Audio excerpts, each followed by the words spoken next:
Hello students, आज आपण 10th standard अल्जेब्राचा 6 लेसन स्टॅटिस्टिक्समधील प्रॅक्टिस सेट 6.4 मधील क्वेश्चन नंबर 2 पाहणार आहोत. पहा आपल्याला क्वेश्चन काय दिला आहे.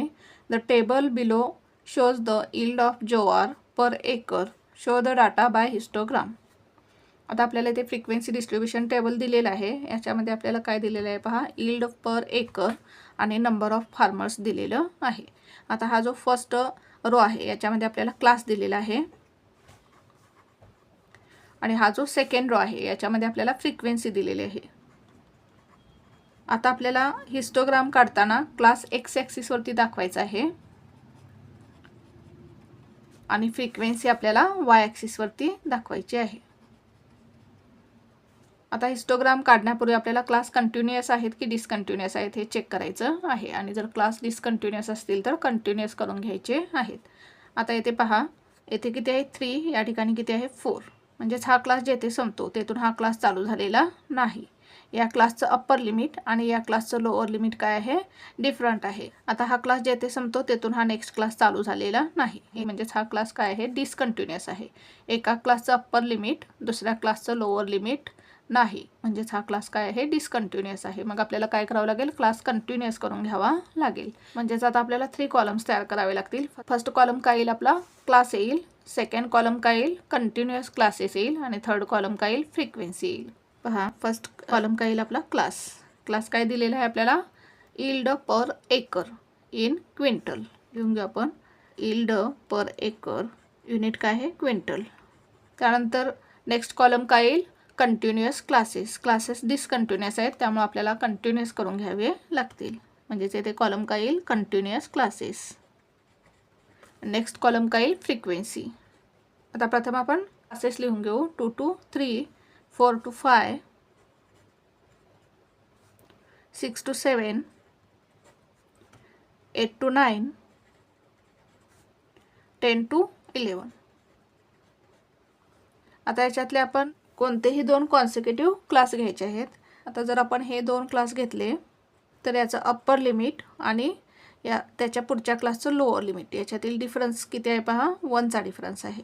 कोणतेही 2 आपण कॉन्सिक्युटिव्ह क्लास घेतले तर अप्पर लिमिट आणि लोअर लिमिटमधील डिफरन्स किती आहे तो घ्यायचा आणि त्याच्या काय करायचं, हाफ करायचं. आता या क्लासचं अप्पर लिमिट 3 आहे आणि त्याच्या नेक्स्ट क्लासचं लोअर लिमिट 4 आहे. मग या दोन्हीमधील डिफरन्स किती आहे, 1 आहे. जर आपण हे दोन कॉन्सिक्युटिव्ह क्लास घेतले, आता याच्यामध्ये या क्लासचं अप्पर लिमिट किती आहे, 9 आणि त्याच्या नेक्स्ट क्लासचं लोअर लिमिट किती आहे, 10. आता याच्यामधील डिफरन्स घेतला तर किती आहे, 1चा डिफरन्स आहे. मग या 1चा काय करायचं, हाफ करायचा. 1चा हाफ किती येईल, 0.5 येईल. 1चा हाफ किती येईल पहा, 0.5. आता हा 0.5 काय करायचं, लोअर लिमिटमधून मायनस करायचं आणि अप्पर लिमिटमध्ये काय करायचं, 0.5 ॲड करायचं. प्रत्येक ठिकाणी काय करायचं, लोअर लिमिटमधून 0.5 मायनस करायचा आणि इकडे अप्पर लिमिटमध्ये काय करायचं, 0.5 ॲड करायचं. म्हणजेच काय येईल पहा, 2 मधून 0.5 मायनस केल्यानंतर किती येईल, 1.5 आणि 3 मध्ये 0.5 ॲड केल्यानंतर किती येईल, 3.5. काय केलं आपण, लोअर लिमिटमधून 0.5 मायनस केला आणि अप्पर लिमिटमध्ये 0.5 प्लस केला. आता 4 मधून 0.5 मायनस केल्यानंतर किती येईल, 3.5. 5 मध्ये 0.5 ॲड केल्यानंतर किती येईल, 5.5. 6 मधून 0.5 मायनस केल्यानंतर किती येईल, 5.5. 7 मध्ये 0.5 ॲड केल्यानंतर किती येईल, 7.5. 8 मधून 0.5 मायनस केल्यानंतर किती येईल, 7.5. 9 मध्ये 0.5 प्लस केल्यानंतर किती येईल, 9.5. 10 मधून 0.5 मायनस केल्यानंतर किती येईल, 9.5 आणि 11 मध्ये 0.5 ॲड केल्यानंतर किती येईल, 11.5. आपण डिसकंटिन्युअस क्लास कंटिन्युअस करून घेतला. आता आपण फ्रिक्वेन्सी लिहून घेऊ. 30, 50, 55, 40, 20. आता आपण हिस्टोग्राम काढून घेऊ. प्रथम आपण ग्राफ पेपरवरती वाय ॲक्सिस आणि एक्स ॲक्सिस काढून घेऊ. तुम्ही ग्राफ पेन्सिलने काढायचा आहे. हा काय येईल आपला वाय ॲक्सिस, वाय डॅश,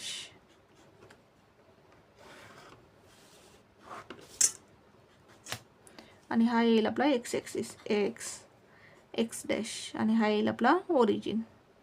आता तुम्ही ग्राफ पेन्सिलने काढायचा आहे, मी इथे पेनने काढत आहे ग्राफ. आता एक्स ॲक्सिसवरती काय घ्यायचं आहे आपल्याला, क्लासेस घ्यायचे आहेत आणि वाय ॲक्सिसवरती आपल्याला फ्रिक्वेन्सी घ्यायची आहे. आता आपल्याला क्लास काय दिलेला आहे, यील्ड पर एकर. लिहून घेऊ आपण. क्लास काय दिलेला आहे आपल्याला, यील्ड पर एकर.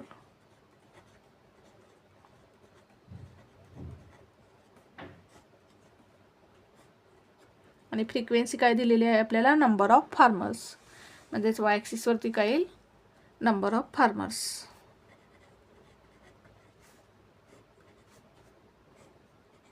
एक्स ॲक्सिसवरती आपण क्लास घेतला आणि Y ॲक्सिसवरती number of farmers.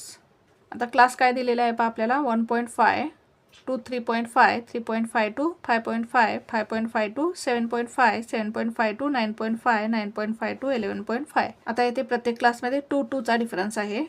Class लिहून घेऊ आपण एक्स ॲक्सिसवरती. काय येईल पहा, 1.5. आता इथे ओरिजिन आणि फर्स्ट क्लासच्या मध्ये काय येईल, क्रिंक मार्क येईल, कारण आपला क्लास 0 पासून चालू झालेला नाही. आपण इथे क्रिंक मार्क काढून घेऊ. आपल्याला 0 ते 1.5च्या मध्ये जे ऑब्झर्वेशन्स आहेत ते आपल्याला दिलेली नाहीत, त्यामुळे आपण इथे क्रिंक मार्क काढून घ्यायचं आहे. 1.5 to 3.5, 3.5. त्यानंतर किती आहे, 5.5. त्यानंतर 7.5, 9.5, 11.5. आता वाय ॲक्सिसवरती आपण फ्रिक्वेन्सी घेऊ.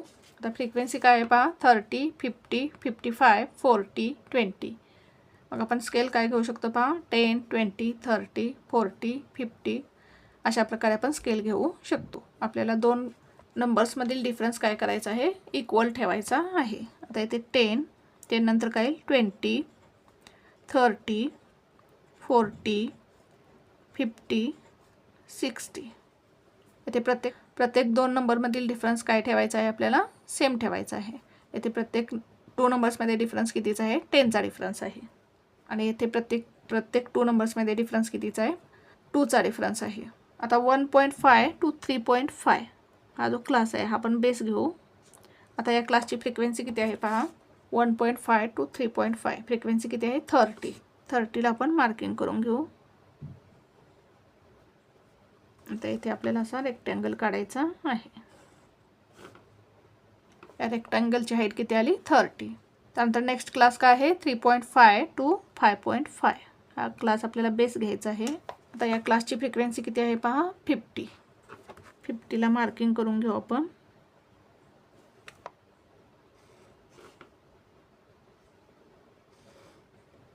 आता नेक्स्ट क्लास काय आहे, 5.5 to 7.5. 5.5 to 7.5. या क्लासची फ्रिक्वेन्सी किती आहे पहा, 55. आता 55 कुठे येईल, 50 to 60च्या मध्ये, म्हणजेच कुठे येईल, या ठिकाणी येईल.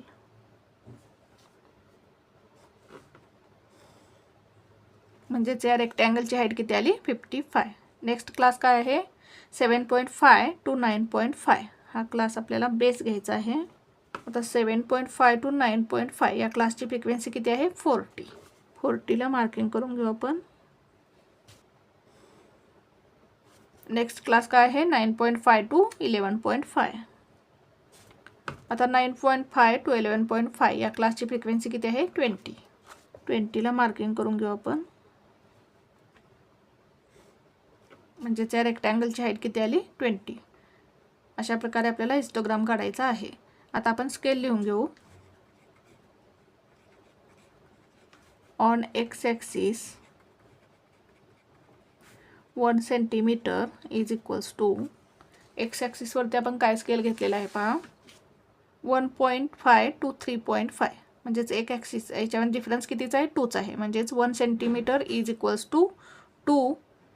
आता यील्ड पर एकर आपण एक्स ॲक्सिसवरती घेतलेलं आहे. याचं युनिट काय दिलेलं आहे आपल्याला, क्विंटल. युनिट काय दिलेलं आहे आपल्याला, क्विंटल. म्हणजेच 1 सेंटीमीटर इज इक्वल्स टू आपण काय घेतलेलं आहे, 2 quintal. On Y axis 1 centimetre is equals to, Y ॲक्सिसवरती काय स्केल घेतलेला आहे पहा, वाय ॲक्सिसवरती काय घेतलेला आहे आपण, फ्रिक्वेन्सी म्हणजेच नंबर ऑफ फार्मर्स.